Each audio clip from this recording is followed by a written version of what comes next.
या गोष्टी घरामध्ये कधीच करू नका. 1. देवघरात गणपतीच्या 3 मूर्ती ठेवू नये. 2. रविवारी तुळशीला जल अर्पण करू नये. 3. तुटलेल्या मूर्तीची पूजा करू नये. 4. रविवारी तुळस तोडू नये.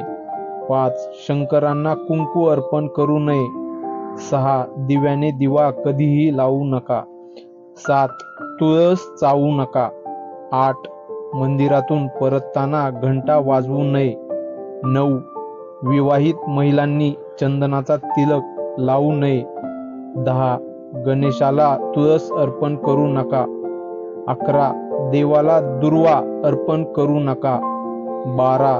2 शंख सारखे ठेवू नका. 13. भगवान विष्णूंना तिलकात तांदूळ अर्पण करू नका.